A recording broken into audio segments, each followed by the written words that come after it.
Film number 7, The Green New Deal. In a way, the Green New Deal and the debate over it put into sharp focus much of what we've been considering this term. As I have repeatedly suggested, if we are to successfully mitigate the climate crisis, we will need to make sweeping changes to human cultures across the planet, especially American consumer culture, as we have exported, this to nearly everywhere at this point. In this case, in the case of the U.S., this is a big job, as it will require us to rethink the American dream, at least insofar as we in the U.S., as well as the rest of the wealthy countries, need to take a long, hard look at this aspect of our culture that requires the emission of enormous amounts of greenhouse gases. This is not lost on the opponents of the Green New Deal, such as Donald Trump, who tweeted, and I'm quoting Trump here, quote, "I think that it's very important for the Democrats to press forward with their Green New Deal. It would be great for the so-called carbon footprint to permanently eliminate all planes, cars, cows, oil, gas, and the military, even if no other country would do the same. Brilliant." That's unquote. To be clear, the Green New Deal proposed by AOC and her colleagues did not suggest that all planes, cars, cows, oil, gas, and the military be permanently eliminated. Nonetheless, Trump has certainly put together a nice, short list of issues that we need to consider. We have already taken up the first three, and that's, cars, planes, and cows. As largely writing these three things out of our lives would, for quite a few Americans, cut their climate footprints in half. Perhaps far more if you happen to be a frequent flyer. And we've also noted that it's imperative that we dramatically reduce fossil fuel extraction, which includes the next two things on Trump's list: coal and oil, and so-called natural gas, and we need to keep as much as possible in the ground. Finally, some Green Party candidates, not to be confused with the Green New Deal that we are considering, have suggested that we cut military spending in half, in part because the U.S. military is frequently used to protect fossil fuel interests, which was arguably the case with both Gulf Wars, rather than protect our land and people. Hence, they argue, if we stopped acting as a global police force for the fossil fuel industry, the U.S. could cut its military spending in half. Incidentally, have you ever wondered why the U.S. military has been so active in the Middle East? In the recent decades, we've fought two Gulf Wars, costing billions of taxpayer dollars, where scores of U.S. lives were lost. Well, 80% of the planet's proven oil reserves are located in this region of the world. Maybe it's just a coincidence. In any event, it's important to note that the Green New Deal proposed by AOC and others, and that's House Resolution number 109 of the 116th Congress, makes no mention, to use Trump's list, of planes, cars, cows, oil, gas, and the military. With respect to transportation, for example, the Green New Deal proposes, quote, overhauling transportation systems in the United States, including investment in zero-emission vehicles, and that in the infrastructure and manufacturing of them, and 2, clean, affordable, and accessible public transit, and 3, high-speed rail. Since the wording here is not specific, there is still room for zero-emission cars. Similarly, although the inclusion of high-speed rail seems to be offered as an alternative, at least in certain instances, to air travel, there is no mention of eliminating planes in the Green New Deal. Moving down on Trump's list to the next thing, cows. The Green New Deal proposes, and I'm quoting here, working collaboratively with farmers and ranchers in the United States to remove pollution and greenhouse gas emissions from the agricultural sector as much as is technologically feasible. That's unquote. As farmers are generally people who raise crops and ranchers raise livestock like horses, cows, and sheep, the wording here is interesting, as beef and lamb, the two chief problems with respect to methane, are not at all ruled out. Finally, regarding Trump's final three issues, oil, gas, and the military, the Green New Deal proposed by AOC makes no mention of any of these, nor, for that matter, does it reference coal or fossil fuels at all, as it makes no mention of the military. Why isn't any of this mentioned when it's obvious that we will need to, and this is Trump's list, confront planes, cars, cows, oil, gas, and the military, spending to protect fossil fuel interests? Having not drafted it, I'm not exactly sure, but it seems to me likely that, at least in part, the proposal is intentionally vague to avoid the sort of attack that Trump made on it. Why was Trump eager to discuss these issues and AOC and her colleagues reluctant? At least, especially these issues, as these issues will clearly be needed to be addressed if we want to substantially mitigate the climate crisis. So why? It seems pretty clear. In drawing attention to them, Trump is hoping to turn public opinion against the Green New Deal. Excuse me. As Americans like beef, cars, air travel, and all the things that fossil fuels give us, Americans also tend to get anxious at the suggestion that we won't need to have a strong military to protect us from the rest of the world, as the rest of the world is not always happy with us, often for a variety of pretty good reasons relating to our military acting as an international police force for the fossil fuel industry. Knowing this in advance, AOC and her colleagues likely kept from referencing planes, cars, cows, oil, gas, and the military, and a range of similar issues, lest public opinion be swayed away from the proposal because Americans tend to like these things. Nonetheless, as Americans, we could, and arguably should, be doing far more than is even intimated in the Green New Deal. For example, 1 out of every 5 people around the world without access to power lives in India. The government of India would, quite reasonably, like to see this situation remedied for its people. One easy solution would be coal, as India is sitting on vast stores of it. However, it would, of course, be a worldwide climate catastrophe if all this coal was dug up and burned in order to generate electricity. So, what's to be done? 30 years ago, in his 1992 book, Earth in the Balance, Al Gore proposed the idea of a global Marshall Plan, which would, quote, require the wealthy nations to allocate money for transferring environmentally helpful technologies to the third world and help impoverished nations achieve a stable population and a new pattern of sustainable economic progress. To work, however, any such effort will also require nations to make a transition themselves that will in some ways be more wretching than that of the third world. And that's unquote, and that's, of course, Al Gore. The idea here is simple enough. As wealthy countries like the U.S. would help less wealthy countries like India develop sustainably. In practice, this could involve knowledge and technology exchange as well as loans and funding. Incidentally, in her book, This Changes Everything, Naomi Klein rechristened the idea as a, quote, Marshall Plan for the Earth.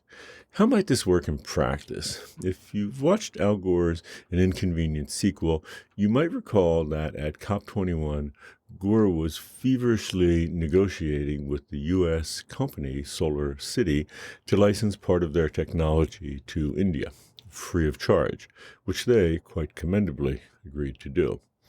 So, why should wealthy countries, and the U.S. in particular, go along with this proposal for a Marshall Plan for the Earth?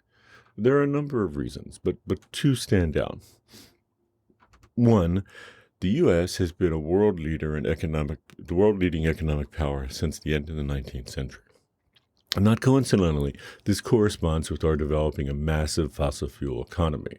Unfortunately, for global climate, this has had a byproduct. As I noted before, 25% of the carbon dioxide put into our planet's atmosphere by human beings was put there by the U.S. Since we cause so much of the problem, we have a clear, at least as far as I am concerned, moral obligation to help remedy what we have done. Second, even if we are not moved by the above moral argument, it is in America's best interest to help the world develop sustainably. Why? If the rest of the world follows our lead and develops a way of fossil fuels, it will be a disaster for our planet. Sooner or later, that coal burned in India will translate into problems for the U.S., such as coastal flooding, wildfires, extreme weather, and so forth. But here is the problem. If just mentioning the fact that we need to curb our love of beef and cars risks turning the American public against climate change, how do we get Americans to go along with something like a Marshall Plan for the Earth in an era, this is our era, and increasingly defined by nationalism, reduced international aid, and closed borders? This takes us to the root of the problem with climate change, at least climate action in America. On the one hand, we need to make sweeping changes to our American way of life that will involve cars, planes, cows, and a whole lot more. In this sense, the Green New Deal does not go far enough. At the very least, it could be far more specific in outlining just what sort of changes that we need to make it happen if we hope to get through this crisis, such as a Marshall Plan for the Earth. On the other hand, just mentioning cultural change related to beef, cars, and airplanes risks turning Americans away from serious climate action, which is likely why AOC and her colleagues didn't mention them, but Trump did. To put the issue more simply, while the Green New Deal is the best proposal for climate action that we currently have in the U.S., and let me be very, very clear in noting that I certainly endorse it, it is at once not doing enough and at the same time too much for many, likely most, Americans to get behind. So I'm curious to hear what you make of the Green New Deal, now that you have read the legislation proposing it and watched some short documentaries on it. Is it enough, or is it too much to endorse? Most importantly, how exactly do we get Americans to go along with the Green New Deal to vote it into being? So, class discussion of the Green New Deal, quite a few of the comments in the Green New Deal express sentiments similar to this one. So this is our first student comment. Unfortunately, I was one of the people who was misled and misinformed about the Green New Deal due to media portrayal of it. All I knew that it was about climate change and that it was radical. And here's another comment, quote, "When you assigned the reading of the Green New Deal, I had mentioned this to my parents, and they immediately started talking about how radical the idea of getting rid of cars, planes, and cows was. But once I read it, I was super confused because I felt like I was missing something. The Green New Deal said nothing in detail, and I felt almost as if I had been tricked.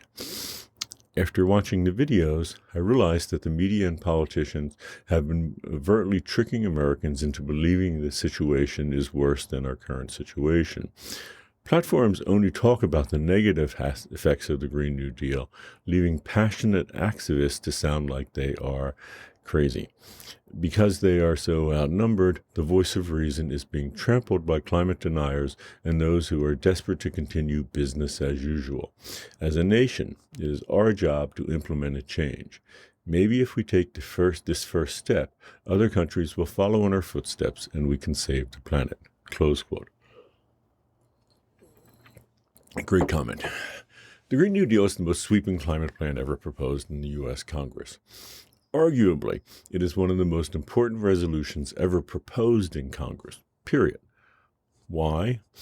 Because it outlines the sort of changes that we need to make if we want to mitigate the climate crisis, which is one of the greatest collective challenges that humanity has ever faced. The Green New Deal really is just an outline. And by the way, it looks and reads like an outline. This is one of its greatest strengths, as it can be read in a single sitting. Really, it can be read in just a few minutes. As you are going to be reading House Resolution number 109 and 116 Congress of the Climate Crisis 101, you might want to note how long it took you to get through it. Given that it is such an important document, it is not surprising that many Americans have heard of the Green New Deal. And given that the American public has been, in various degrees, polarized on the climate crisis, it is not surprising that many Americans have an opinion of the Green New Deal. But what is surprising, in fact, really surprising, is that very few people that have actually read this short document. And yet, many Americans have definite opinions about it. Many, like the person who made this first comment here, just knew that, quote, it's about climate change and that it's radical, close quote. Or like the parents of the person who made the second comment, that it is about getting rid of all cars, planes, and cows, close quote.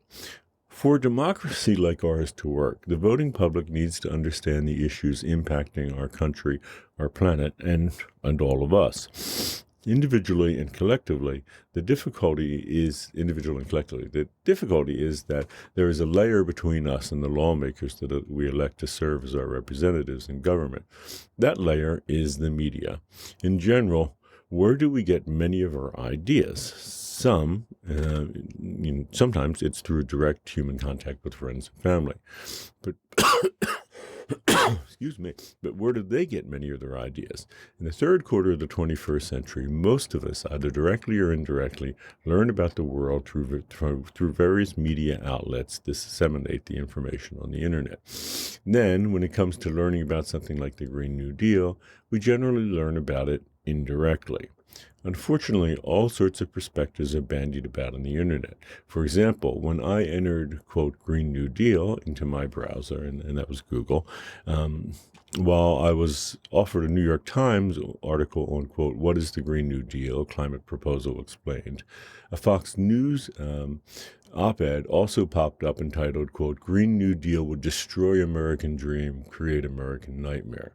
If you knew little or nothing about the Green New Deal, the idea that you formed of it will be very much guided by these two articles that you read.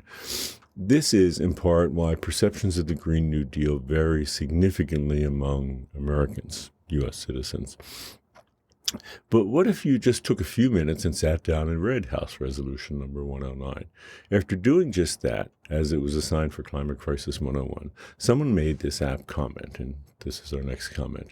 The Green New Deal seemed honestly confusing, but after I read it, I was surprised to see that the whole document has two major goals. What we need to do is solve the climate crisis and how the American people will be protected. Looking at it like this way makes it seem much more simple and doable. The advantage of directly encountering something like the Green New Deal is that we can form our own opinion of it. I am firmly of the belief that most Americans are capable of doing this. Given my research and teaching interests, it is hardly surprising that people ask me what they can do to mitigate the climate crisis. It happens all the time. Many people expect me to say something like eat less beef or drive or fly less. While I absolutely endorse these actions, I believe that the number one thing that each of us can do is to read and learn about the crisis. Once a person learns the truth about the unfolding crisis and its severity, it seems more than a little likely that they would not only want to do something about it, but to elect politicians who would put forth, to use this person's words, a plan to solve the climate crisis while making sure that, quote, the American people will be protected. So our next quote, excuse me. Last fall, I took a course on news, politics, and democracy within the communication program. We learned about how the media relies on sensationalism and is not fulfilling its responsibilities to our democracy. Unfortunately, consumers are attracted to the spectacle and don't want to be shown things they don't understand. So rather than teaching voters about the details of politics and issues, the media dumbs down the message and relies on partisanship to tell voters how to feel about democracy. In this class, we discussed tactical framing by the media in great detail. It's a strategic move by media to attract viewers and to make it more difficult for people to form educated opinions. Tactical framing doesn't care for the capacity to solve the problem, only the political debate. While the media is supposed to be summarizing relevant issues on behalf of citizens, and that's in order for them to formulate their own opinions, they often complicate the narrative and make voters more cynical about politics and its ability to get anything done. In this way, rather than educating voters, the media serves as a tool for polarization. With the Green New Deal, the media and the politicians themselves, by their discussion of the bill, focus on its controversy, More specifically, Republicans have correlated the Green New Deal with socialism, creating fear within their supporters, and the bill is not, the intent is not about the environment, but about completely restructuring our system. Therefore, anyone that doesn't support socialism is likely to reject the bill before learning about its contents. Yeah, really well said. Unfortunately, not only do some media outlets downplay or outright deny the severity of the climate crisis, nearly all media outlets are in the business of, as this person succinctly notes, attracting viewers. Consequently, instead of, to again quote this person, summarizing relevant issues on behalf of the citizens in order for them to formulate opinions of their own, they instead stage a media spectacle of two sides facing off on the issue. In this way, as the person succinctly notes, the media serves as a tool for polarization. This can also be a bit of a sleight of hand, as something like socialism can be made to take the place of the issue at hand, which, of course, in this case is the Green New Deal. Hence, by tactically framing this as an issue of socialism, viewers will likely dismiss the important resolutions without ever knowing what they're actually about. This is, of course, a vexing state of affairs, as the media is often not only failing to explain important issues like the Green New Deal to the public, they are allowing, and arguably encouraging, it to be seen as a polarized political issue, which greatly reduces the chance of it being supported by the very voters that it would benefit. So the next quote, there has been an active campaign to confuse and misdirect the American public from the true facts surrounding the Green New Deal, just as we saw in Merchants of Doubt just a few weeks ago. With this being said, how is the average American supposed to make any sort of informed decision about whether the proposed plan is a good idea or not? Yet again, I found myself sitting at my desk, frustrated with the cynical nature of the fight against climate change and how all the efforts being made seem to be going to waste. And that's close quote. This person rightly notes that the fossil fuel industry and its affiliates have made enormous efforts to discredit the Green New Deal. This is indeed more than a little frustrating, especially as the previous person noted that the Green New Deal is a plan to solve the climate crisis and make sure that American people will be protected while doing so. Simply put, the Green New Deal is designed to protect the planet and the American people. So what's not to like? Well, if you happen to be in the fossil fuel business, it's more than a little disconcerting. After all, as Bill Gates has noted, and this is Bill Gates here, 30 years from now, some of those oil companies will be worth very little when we replace fossil fuels with renewable energy. If the Green New Deal were to be enacted, their lease on life could be less than 30 years. Hence, as they are, in fact, in a life and death battle for their companies and industry, it's hardly surprising that they would be working hard to turn public sentiment away from the Green New Deal, even though it is meant to protect the planet and Americans, the American people. So the next quote, I am assuming the title of this deal is a reference to FDR's New Deal. This is most likely meant to mirror the circumstances at that time in our present day. America is facing one of the world's most pressing issues, and the government needs to create sweeping change in order to so that its people can thrive again. Similar to the New Deal, the Green New Deal aims to assume the responsibility for transitioning the American people from one stage to another, and that's close quote on that, please said. The Green New Deal is indeed meant to reference Franklin Delano Roosevelt's New Deal from the 1930s. The New Deal was a series of programs, public works projects, financial reforms, and regulations enacted by Roosevelt between 1933 and 1939. Through programs like the National Labor Relations Act and the Works Projects Administration, WPA, the U.S. government stepped in to protect the rights of workers and citizens, often against businesses that were exploiting them. Consequently, the goal was to provide things that we now often take for granted, such as a 40-hour work week, a minimum wage, workers' compensation, unemployment compensation, a federal law banning child labor, direct federal aid for employment relief, Social Security, revitalized public employment service and health service. But why invoke, excuse me, the New Deal with its focus on protection for workers and citizens when proposing sweeping climate change? Well, consider coal, which is in certain ways the most problematic of all fossil fuels. In order to get the same amount of energy, coal releases roughly twice as much CO2 as does natural gas. Hence, we need to immediately act on legislation that would leave as much coal as possible in the ground.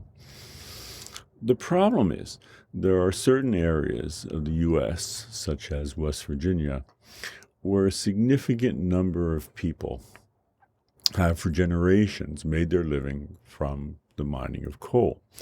What would happen to them if we quickly phased out the coal industry? Like Roosevelt's New Deal, the Green New Deal aims to provide all sorts of safeguards to protect these people by providing resources, training, and high-quality education, including higher education, to all people of the United States, with a focus on frontline and vulnerable communities like these coal-extracting communities, so that people of the United States may be full and equal participants in the Green New Deal mobilization. If we did not implement protections like these, many people would potentially suffer as we transition to a new, sustainable economy and world. So the next quote. I appreciate how the Green New Deal addresses many difficult promises, such as jobs, healthcare, education, and economic freedom. I also appreciate its commitment to helping ordinary Americans in the transition away from fossil fuels, as I feel that it is of utmost importance. I feel as if the changes it proposes have many ways to help Americans that may be negatively affected by them. So, although detractors to the Green New Deal frequently draw attention to the fact that it will cause millions of jobs and hurt displaced workers, it's worth pausing to consider what sort of jobs will be lost. For example, let's go back to our example. As we have noted, the coal industry needs to largely go away. However, in terms of working conditions and other impacts of that industry, this is not a bad thing. The rate of fatal injuries in the coal mining industry is nearly 6 times the rate for all private industries. Indeed, it is the 7th most dangerous job in the United States. In addition, there are a range of other health-related problems associated with this industry, such as heart and lung disease. There are also significant environmental consequences here that are separate and apart from the rise of CO2 released when the coal is burned. For example, in 2018, methane emissions from coal mines and abandoned coal mines accounted for about 11% of total U.S. methane emissions.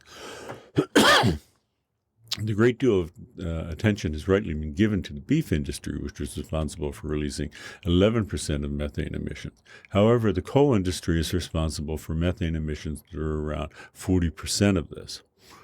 In other words, you would need to convince 40% of the U.S. population to stop eating beef, which, would be quite a feat, to be equivalent of shutting down the coal industry. Finally, coal causes significant environmental devastation in mining areas. For example, strip mining destroys landscapes, forests, wildlife habitats as the site of the mine when trees, plants, and topsoil are cleared from the mining area. This in turn leads to soil erosion and destruction of agricultural land. When rain washes the loosened topsoil into streams, sediments pollute waterways. This causes an increased risk of chemical contamination of groundwater, where minerals in upturned earth seep into the water table and watersheds are, basically destroyed. All this can cause whole communities to be displaced as these areas become largely uninhabitable. So, while jobs will certainly be lost, these were by no means good, safe jobs. Moreover, this industry causes a host of environmental problems separate and apart from the manner by which it contributes to the climate crisis. Setting aside the environmental and climate implications of coal mining, There is much to suggest that this industry needs to go away on social justice grounds, as it is simply wrong to subject human beings to working conditions, of this sort. There were more than a few strong positive reactions to the film Message from the Future with AOC. So here is an example. This video made me have hope again in politicians, mostly because the words from her mouth were positive and hopeful, instead of the usual pessimistic and narcissistic comments that we usually get. This is refreshing. This made me have hope that we're going in the right direction to change how government acts and to have a better chance of fixing our problems. It was depressing to hear Dianne Feinstein, someone who is a representative of our state, and that's California, say that it cannot pass. But then we'll have someone like Cortez, who is bringing a new optimistic point of view to the muddy and toxic water that is politics, and is definitely what we need to react to the cynicism. So that's the end of the quote. There's a whole subgenre of science fiction known as climate fiction, or more commonly, cli-fi. For the most part, these works imagine a rather dismal future. As such, they are important as they are something of a cautionary tale of what could happen if we do not act quickly and decisively to mitigate the climate crisis. However, they're often disturbing and depressing. In a decided contrast, AOC lays out a wonderfully optimistic future, an entirely different kind of cli-fi. As far as I am concerned, she presents an inspiring model of what needs to happen for us to imagine a better future and then tirelessly work to bring it about. Incidentally, AOC may well have coined the term climate delayer in an Instagram video as a response to Dianne Feinstein, one of the 2 U.S. senators from California. So, in addition to climate deniers, we need to, according to AOC, be also concerned about individuals who we might expect to help the cause, like Feinstein, who nonetheless failed to act to mitigate the crisis. Here is another comment on that AOC film. I loved AOC's film and her narration. I'm a huge fan of hers, so I was immediately drawn to what she has to say. I am also majoring in art and have always had a love of painting, so listening to her powerful language associated with the beautiful watercolor time-lapse was quite beautiful to watch. I was left wondering, after watching these films, who in their right mind could watch these and not agree and support the Green New Deal? It baffles me, honestly. So a message from the future with AOC is rather a remarkable little film. It's shot with a single camera from above from a fixed focus on an artist's work table. The entire film is composed of a series of paintings made in response to the voiceover by AOC. In many cases, we actually see the hand of the artist, and that's Molly Crabapple making the painting. The only editing is to speed up the creation of the images, which likely took, quite a few days. It is rather remarkable that such an effective film can be made in such a simple fashion. Of course, there's quite a bit of, artistry on display here, the painter, but there's this is not some expensive Hollywood complicated production. It's just an artist caught in the process of visually bringing some important words to life. I mention this because it makes clear the central role that imagination and communication has to play in the climate crisis. However, this need not be elaborate or expensive in the age of YouTube, when a talented person, perhaps like you, can send out a moving and effective message to thousands, even millions of people. So the next quote. By increasing government spending and revolutionizing infrastructure, it is possible to create millions of good, high-wage jobs to provide security for all those in the U.S. It is crucial that these jobs provide equal pay to everyone, regardless of race, class, gender, citizenship, and physical aptitude. Moreover, the Green New Deal will give Americans the right to a living wage, welfare services, adequate affordable housing, quality education, and health care, all of which help to mitigate the fears that customarily accompany periods of significant change.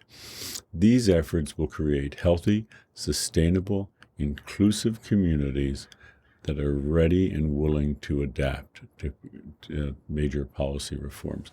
Well, I couldn't have said it better myself. So allow me to conclude on that comment and apologies for this cough I've had throughout the whole talk. Okay.